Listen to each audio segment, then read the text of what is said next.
Hey, welcome to WHPE 2013. We're showing you the power of Twitter. Hey, meet Andy Vasily at Andy Vasily. All right, welcome to WHPE 13. I'm Matt Pomeroy at PhysEd Pomeroy, and I'm talking with Andy Vasily all the way across the world over in Nanjing, China. Welcome, Andy. Hey Matt, how's it going? Yeah, I'm Andy Vasily. You can find me on Twitter at Andy Vasily, actually. Hey, meet Joey Fife at Joey Fife. Fife from the physicaleducator.com.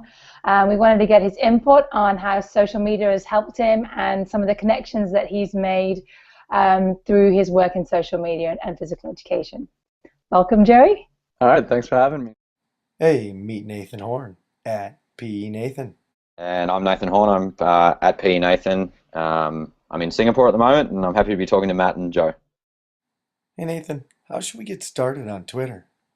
Sure. I guess I got signed up for Twitter when I was teaching in Italy, in Milan, in an international school there, and sort of got signed up by my IT teacher there, and I probably signed up and used it for a week, and then after a week, I sort of just went away from it for about a couple of months, just because I guess I didn't follow the right people, and so I wasn't getting much useful information. But then I went back to it after a few months and started following people like Joey and you guys as well, and some other people that were giving me more sort of valuable information that was helping me with my teaching, because as I guess most people will find, they'll probably end up in schools, or they're in schools where they're the only phys ed teacher, or they're in a very small department. So for me, it was just about being able to share ideas with other people and bounce ideas back and forward, and basically have that conversation that I was lacking within my school environment. And so now the phys ed community on Twitter is just so powerful and so helpful that no matter what I want to know, or if I want to bounce an idea off someone, then there's always someone there to engage in a conversation. How are teachers using social media like Twitter, Joey?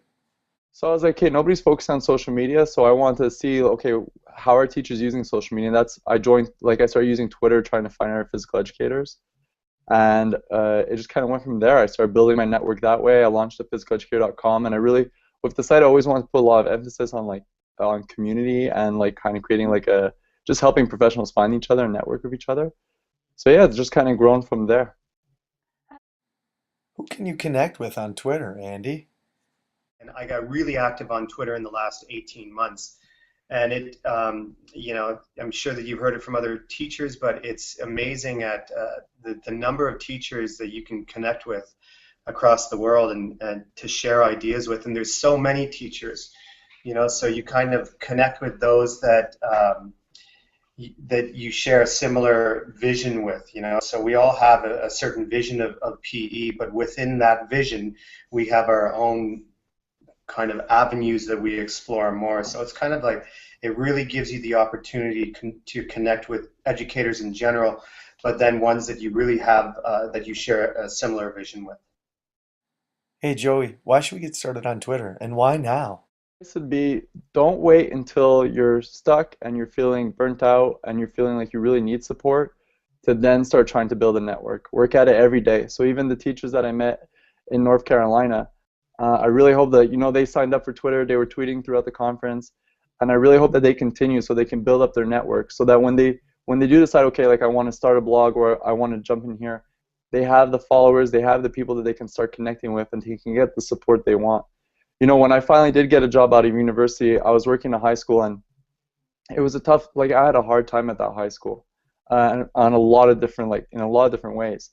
So if I didn't have my network on Twitter that was there to really inspire me every day and kind of pick me up when I was feeling down, I don't know what would have happened. So it was great having that network there for support. So my biggest advice is just stick to it, try and do a little bit of it every day, just grow your network, find your voice, which is really important, find your voice, and then just go from there. Nathan, what happens if you stick with it? What can you do? And it's helped me to forge some really close links with a big core of people that are doing some really great work, and obviously Joey's one of those people, and I guess we connected and started to realize that we were very much on the same page in terms of our philosophy and teaching practice.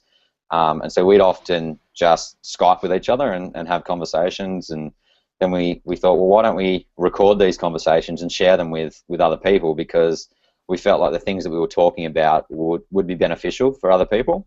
And that's sort of how the Phys Ed podcast was born, just out of conversations between Joey and I. And yeah, we went from there.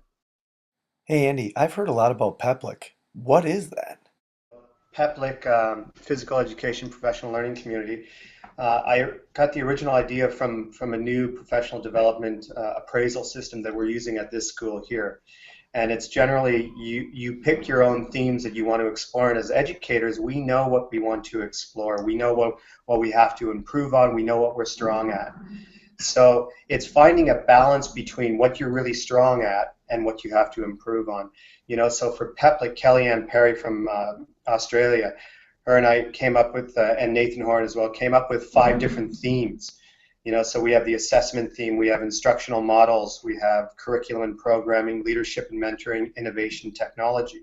So those 5 themes are very wide, and under each umbrella theme, you're going to have your little side themes that relate to that particular theme. So what Peplic was about was kind of getting educators interested in joining the network, to choose to self-identify areas that they want to explore and that they want to learn more about. Well, as you can see, it's time to sign up for Twitter. And hey, thanks to our PE champions, Joey, Nathan, and Andy.